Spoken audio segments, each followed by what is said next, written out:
മോൻ വന്നിരുന്നു. ബാങ്കിലെ കടമെല്ലാം തീർത്ത് ആധാരം കൊണ്ട് തന്നിരുന്നു. ആണോ?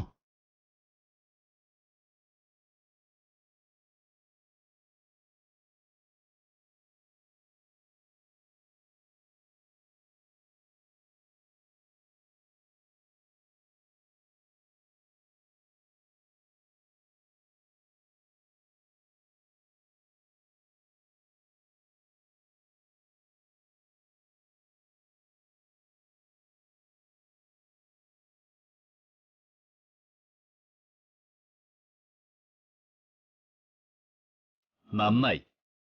എന്തായാലും അവന്റെ മനസ്സ് മാറിയെന്നർത്ഥം.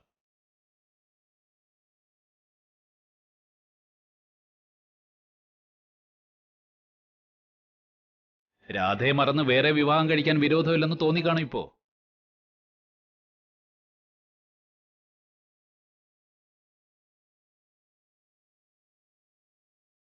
നമുക്ക് കിട്ടാവുന്നതിൽ വെച്ച് ഏറ്റവും സന്തോഷകരമായ ബന്ധമാവും ശ്രീധരൻ മാഷിന്റെ മോളുടേത്.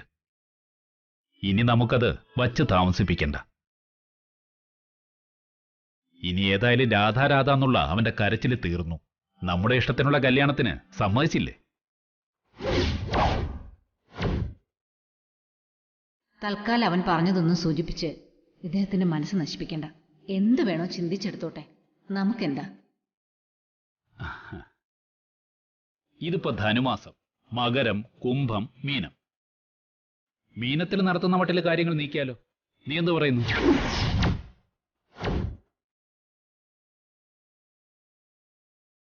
ഇവിടെ നീ ആ പഞ്ചാംഗം ഒന്ന് എടുത്തോണ്ട് വാ. അതൊന്നും നോക്കിയാ നമുക്ക് ഡേറ്റ് കണ്ടുപിടിക്കാവുന്നേ ഉള്ളൂ.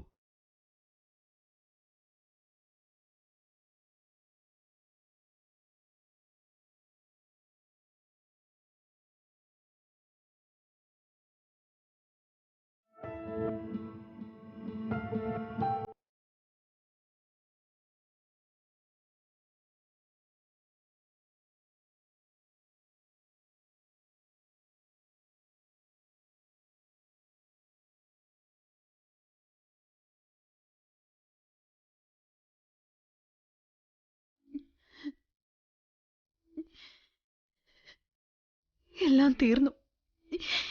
ഇന്ന് അവസാനിച്ചു എല്ലാം. എന്നും സ്വപ്നം കണ്ട സ്വർഗങ്ങൾ തകർന്നു വീഴുന്ന ഈ സമയത്ത് അവരോട് ഇനി സംസാരിച്ചിട്ട് കാര്യമില്ല. വന്ന പൂജകൾ നടത്തി സമാധാനമായിട്ട് മടങ്ങിപ്പോകാൻ. ഇനി എന്റെ കൃഷ്ണ, ഈ നിമിഷം വരെ നീ എന്റേത് മാത്രമാണെന്നായിരുന്നു എന്റെ വിശ്വാസം. ആ വിശ്വാസം അസ്തമിച്ചിരിക്കുന്നു. ഇനി നമ്മൾ പരസ്പരം കാണില്ല, ജീവിതത്തിൽ ഒരിക്കലും.